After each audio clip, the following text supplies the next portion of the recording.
1 FM and AM 1160 at a quarter away from 9 o'clock. Glad that you're with us here today. Our Indiana County Commissioners are with us, and our visit with the County Commissioners brought to you by Marcus and Mack, a law firm representing injured people. Hang on a second. All right, so in the studio with us today, they're all looking spiffy today, too. Robin Gorman, Shireen Hess, Mike Keith, all with us, and we're glad you're with us. Our conversation brought to you by Marcus and Mack, a law firm representing injured people. Morning, everybody. Good morning. It's good to have you with us here today. Who's our leadoff hitter? Well, I think Robin and One of the two of them. I think last month we missed because it was election day, so I'm sure we'll Oh, yeah, you've got a lot. Yeah, we'll actually follow up on probably that somewhat later on. But Okay, let's pull the microphone over toward you. I mean, a lot of things are going on now in the county. You know, we spoke before about updating the facilities and stuff like that. Well, it's construction season, and now it's actually happening. Yeah. But some of the things are happening right now. The courthouse is a new HVAC system, and first and third and fourth floors are getting renovated. Just a small thing on the HVAC, they actually started pulling the pipes off the heat system, and I just can't believe of what they found inside the pipes. I mean, we're actually talking half to three-quarter with scale filled. Wow. And so it's amazing what we've actually uncovered there. So Yeah. the new system actually ought to, at the end of the day, ought to be a cost savings, I'm sure. Yeah. The annex, 801 annex planning office, roof's going to be put on. They're doing inside renovations. The jail system is actually getting a new boiler. The geothermal has now failed. What the holes that were drilled are actually caving in on it, so that system has totally pretty much failed. And emergency management's getting communication updates because that has to continually go on throughout the season. So, and I'm sure a lot of people's I've been getting some emails and phone calls, but everybody's been kind of wondering what's going on with the purchase of the new property at the airport. That's actually going to be another annex of the county, and we're actually going to relocate one of our offices, and the other office is basically going to be a new office, which entails record system.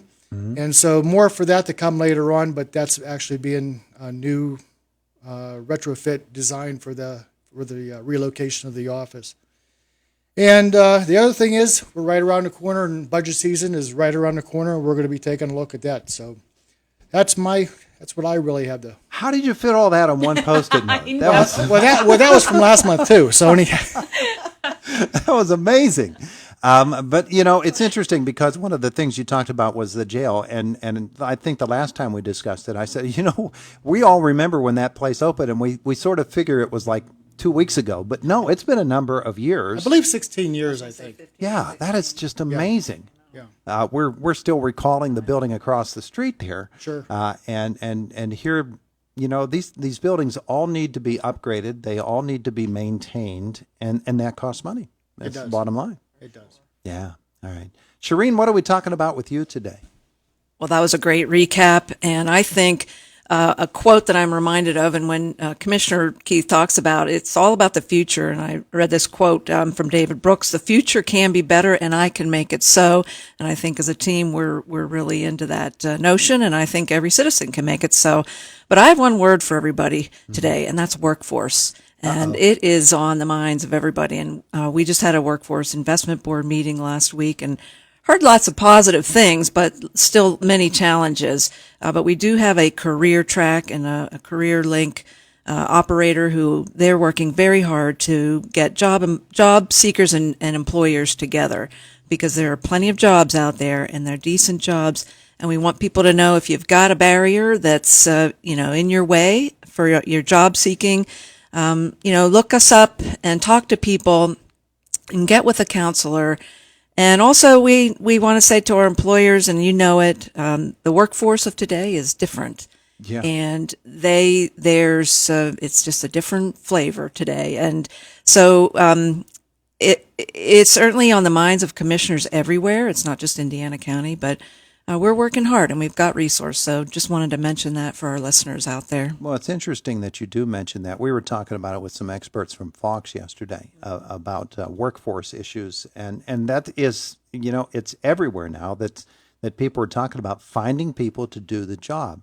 when the pandemic came on and so many people found themselves on the outside without a job because their place shut down, the government stepped up and started providing for them. And maybe some people, I would think relatively few, said, this is a pretty good gig. I don't really need to get back into the workforce. But I think really what's at the root of our workforce issues right now is people are a little bit restless with the job that they have, and they understand that there are other options out there. And I think, and it's just me thinking this, there are a lot of people who don't know where to start. I think that's a good point. It is a little overwhelming. Some years ago we had, it was the opposite. We had more people than jobs, and it was pretty, it was a pretty easy fit a lot of times. But, Commissioner Gorman, this is her area too, workforce, chime in anytime. I certainly am no expert.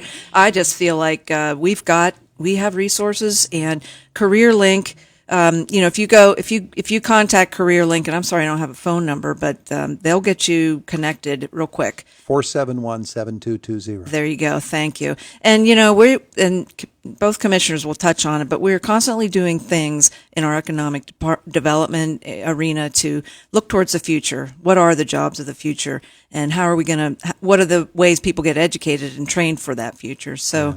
Good things are going on, but sometimes it is slow, but it is happening. Training is out there, and there are good jobs to be had. You did spectacular with that. So you wouldn't even know that I have that background. It sounds like Shireen does. All right, Robin, you're up. Well, I'm going to touch on maybe some things ahead, and thank you for that quote, Shireen, because one of the hardest things I think for any elected official, we're hearing a lot of what I would call the more negative things that need corrected in our communities, right? And that's our job. But it's really hard sometimes unless you have a team that's helping you pick yourselves up and go above those things. Because in a day, you can hear the most horrendous things and you're trying to solve it, right? You're trying to help your folks and your residents solve their problems. But sometimes that can really get you down. And remember that the future can be better, but we all make a difference. And so if we're contributing and we're doing those things, it's about all of us, not just some of us. So we've got an airport festival coming up, the Jimmy Stewart Airport Festival, and that is July 9th and 10th. And again, I'm just trying to really promote that because it's a way that families, I think, can go out and have a really good day of fun. And there's so many different things. I know you've had on your radio show, but just so many different things that everybody might find something they can enjoy that day besides just the awesome air show that will happen. I also want to let folks know that the Alice Paul House is having their 5th annual Cash Bash. It's on Saturday, August 13th at Grayston Coral Sportsman's Club. And they're selling tickets. You do not have to be there to win the prize. And, of course, the Cash Bash is awesome for everybody because every 15 minutes they draw something for cash, and it's usually never less than a $150 drawing. So, and again, you don't have to be present for that. And it's one of their major fundraisers to support Alice Paul House.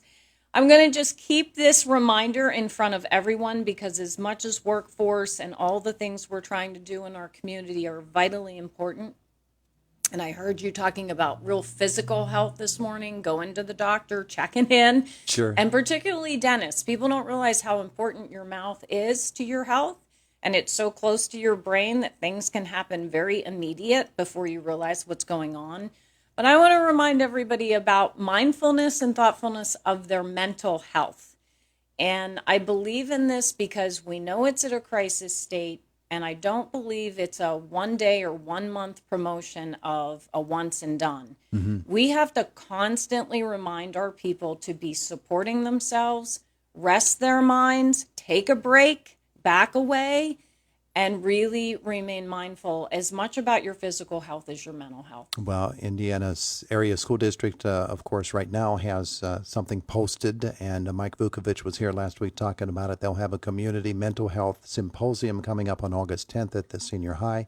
6 o'clock is when that is scheduled to get underway.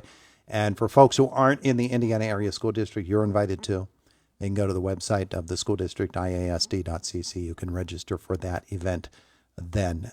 And there will be a number of different agencies and representatives there that will help in that one. Representative Struzzi is in the news today with his mental health bill as well. So yeah, folks are sort of getting an idea that wellness is not just physical. It's not just this organ or that. It's not this bone or that, but it's the whole picture. It's the whole body, and that's certainly worthy of our attention here this morning. Questions today I have to do. It's the commissioner, so I have to ask. What's the broadband thing going these days, and what's the progress report on broadband in Indiana County? Who wants to field that one? Well, actually, there is $7 million out for, I believe, RFP, and total cost of actually continuing the construction of broadband through the county. So that is actually going out, and part of that $7 million, $2 million of that is coming in from the federal monies that actually are going to northern part of Indiana County with that sector. It's actually, that's totally what is was set to provide broadband for that area.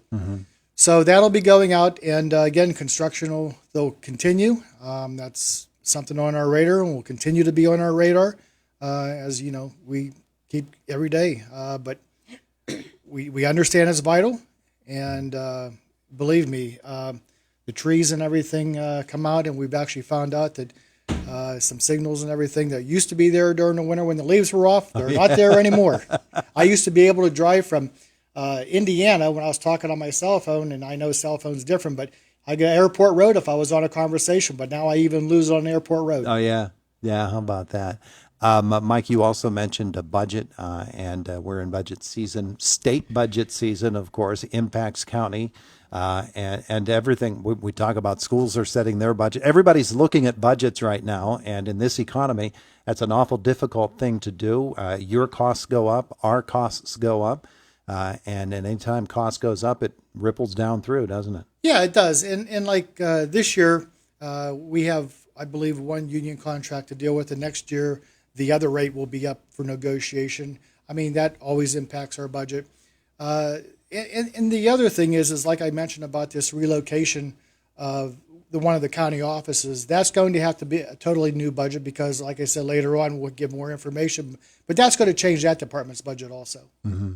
Yeah. All right, Shereen. And one of the best things that can happen for a county is our population can stay stable or hopefully grow at some point, and that helps the tax base. So, and my point with that is we want to help we want to be a resource for all the community groups and our anchor institutions and our anchor organizations who are helping keep quality of life positive in Indiana County, who are, keeping health and wellness on the radar screen and employment and, all those things that make, recreation, for instance. We have a lot at our county planning office going on with outdoor recreation and another economic development initiatives. So it's all one big system, and it's a lot of, balls in the air to juggle, and it takes a lot of partners. And I think we all understand the value of partnerships. Absolutely. All right. Well, our commissioners, thank you so much for all coming in to visit with us today. We appreciate that. Thank you, Todd. Enjoy the first day of summer. Oh, Yes. that's right. Solstice.